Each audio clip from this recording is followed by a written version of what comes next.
पूरे ज़िला में हमारे ज़िला परिषद वार्ड 54 वार्ड्स हैं और हमने शुरुआत में ये तय किया था कि हमारे 54 वार्ड्स में हर वार्ड में कम से कम एक ऐसी लाइब्रेरी बने जहाँ पर उस क्षेत्र के जो बच्चे हैं जिन्होंने आगे कंपटीशन के लिए तैयारी करनी है या ऐसे पढ़ाई करनी है जिसको पढ़ने का शौक़ है, वो यहाँ पर आए। उसको एक हम यहाँ पर ऐसी जगह उपलब्ध कराएं जहाँ पर वो शांति से पढ़ सके। अगर उसे कुछ इंटरनेट पे कुछ सर्च करना हो, साथ में कुछ हेल्प लेनी हो, तो वो जो इंटरनेट की सुविधा कंप्यूटर के साथ यहाँ पर अवेलेबल हो, वो भी उन लोगों को वो सुविधा है यहाँ पर उपलब्ध हो। तो उसी कड़ी में सभी ब्लॉक्स में ये गतिविधि चल रही थी। मैं कहूँगा कि कन्वर्जेंस मोड पे ये काम हुआ है। इसमें पंचायतों ने भी अपना योगदान दिया है। ज़िले से जो सपोर्ट हमारी तरफ से जो सपोर्ट हुआ था वो भी हमने दिया है। तो एक सभी लोगों के योगदान से ये जो लाइब्रेरीज़ हैं वो तैयार हो रही हैं और 54 में से मोर देन 50% हमारी लाइब्रेरीज़ तैयार हो चुकी हैं और उनका यूटिलाइजेशन भी होना शुरू हो गया है। और जब उनका यूटिलाइजेशन का डाटा आता है तो देखकर भी अच्छा लगता है कि जो लाइब्रेरी की जितनी कैपेसिटी है वो अपने फुल जो उसका स्पेस है उसको यूटिलाइज़ कर पा रहे हैं। और जो ये सुविधा है ये बाहर में जो आपको प्राइवेट में लाइब्रेरी की फैसिलिटी मिलती है उससे कहीं बेहतर सुविधा है और लगभग फ्री ऑफ कॉस्ट ये सुविधा हमारे बच्चों को ये प्रदान की जा रही है। तो मैं समझता हूँ कि जो ये यहाँ पर भी लाइब्रेरी बनी है तो जो हमारे लगता है एमसी एरिया का क्षेत्र है वहाँ के बच्चे, जो बागनी पंचायत हैं वहाँ के बच्चे, उन सब के लिए ये जो सुविधा है ये उनके आगामी भविष्य के लिए, उनके सुनहरे भविष्य के लिए बहुत ही कारगर और लाभदायक सिद्ध होगी। और जो यहाँ पर बाकी फैसिलिटीज़ है पंचायत ने जो डेवलप की है उसमें भी अभी जैसे हम देख रहे थे कि यहाँ पर एक सिटी पार्क बनाने का जो कॉन्सेप्ट है उसको भी हम मूर्त रूप दे सकते हैं। बाबा सिद्ध गोरैया की यहाँ पर काफ़ी बड़ी ज़मीन उपलब्ध है जिसको हम सिटी पार्क के रूप में डेवलप कर सकते हैं। अभी माननीय जग्गी जी के साथ बैठ के भी इस बारे में चर्चा हो रही थी कि हम इस क्षेत्र को धर्मशाला शहर के लिए एक बहुत बड़ा बायोडाइवर्सिटी पार्क कम सिटी पार्क डेवलप कर सकते हैं जहाँ पर सारे लोग आएँ, बैठें, जिसने जो भी अपना स्पिरिचुअल रिलीजियस के माहौल में यहाँ पर अपना जो मन है, जो भागदौड़ की लाइफ है शहर की, उससे आकर थोड़ा सा यहाँ पर शांति लें। और जो खाली जगह है यहाँ पर उपलब्ध है वहाँ पर पंचायत के माध्यम से और फैसिलिटीज़ भी डेवलप की जाएंगी। बैडमिंटन कोर्ट हुआ या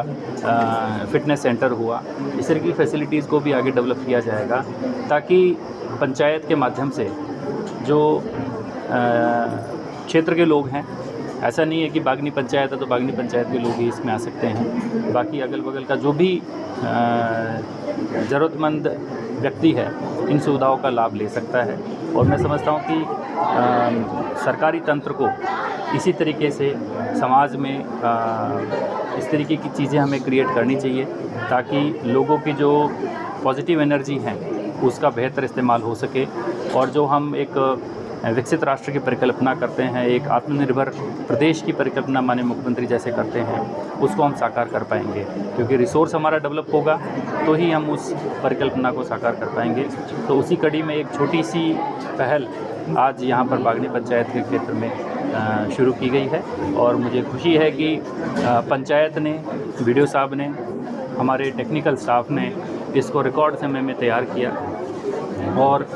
आप लोग अब में देखा होगा जो फैसिलिटी तैयार की है वो स्टेट ऑफ आर्ट फैसिलिटी यहाँ पर तैयार हुई है और मुझे पूरा विश्वास है कि इस फैसिलिटी का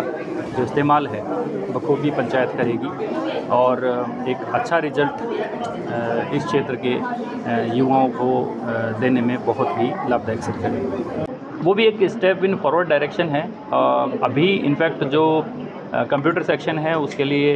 6 सीट्स अलग से उपलब्ध यहाँ पर हैं, और जिसमें जब भी जिसको ज़रूरत लगती है उसका यूज़ कर सकते हैं। कंप्लीट जहाँ तक जैसे आप बात कर रहे हैं कि भाई हम उनको हर टेबल पे एक टैब प्रोवाइड करें, तो अभी वो एक आगे की बात है। मुझे लगता है कि जो हमारी लाइब्रेरी है वो हाइब्रिड मोड में होनी चाहिए, जहाँ पर फिजिकल फॉर्म में भी किताबें हों और डिजिटल फॉर्म में भी अवेलेबल हो। इनफैक्ट अब जब एक बार लाइब्रेरी का नेटवर्क हमारा तैयार होता है तो उसके बाद अलग अलग जर्नल्स होते हैं जिनकी सब्सक्रिप्शन लेनी पड़ती है,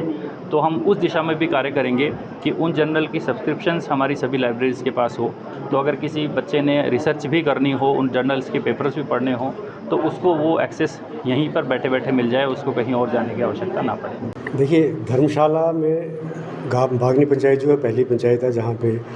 लाइब्रेरी का आज डीसी साहब के द्वारा उद्घाटन किया गया है। और मुझे लगता है कि बागनी पंचायत के अलावा जो सराउंडिंग के जितने भी यहाँ पे एरिया हैं, चाहे वो कनेड़ हो, बरवाला हो, सुक्कड़ हो, रक्कड़ हो, फतेहपुर हो, यहाँ के बच्चों के लिए बेहतर सुविधा है। आपके ध्यान में होगा कि जो हमारी डिस्ट्रिक्ट लाइब्रेरी है उसमें बहुत रश है, बच्चे वहाँ पे जाते हैं, लेकिन इस लाइब्रेरी से यहाँ से खोलने से यहाँ के जो बच्चे हैं इस सराउंडिंग एरिया की, उनको बहुत सुविधा मिलेगी। और जैसा कि आप लोगों ने देखा होगा 50 बच्चों को एक टाइम पे बैठने की यहाँ सुविधा दी गई है, और वाईफाई का इंतज़ाम यहाँ पे है, कंप्यूटर टेबल यहाँ पे लगे हैं, 6 लगभग कंप्यूटर टेबल यहाँ लगाए गए हैं बच्चों के लिए, और 50 सेक्शंस हैं जहाँ पे बच्चे बैठ सकते हैं। मुझे लगता है कि आजकल के ज़माने में जैसे नौजवान जो है वो नशे की तरफ कुछ जा रहे हैं, तो इस शहर में, इस एरिया में अगर लाइब्रेरी बनती है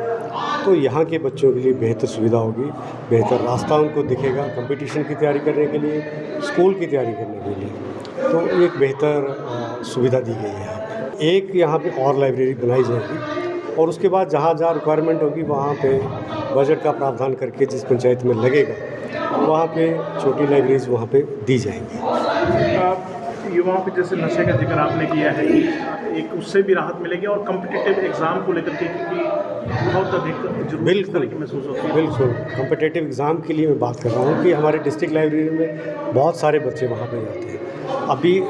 जितना भी कंपटीशन के एग्ज़ाम हो रहे हैं, चाहे वो एचएस के, एलाइट के हैं, JOIT है, कमीशन के जितने भी एग्ज़ाम हैं, उनकी तैयारी के लिए बेहतर यहाँ पे सुविधा दी गई है। और मुझे लगता है कि अब यहाँ के बच्चे और पहले से भी ज़्यादा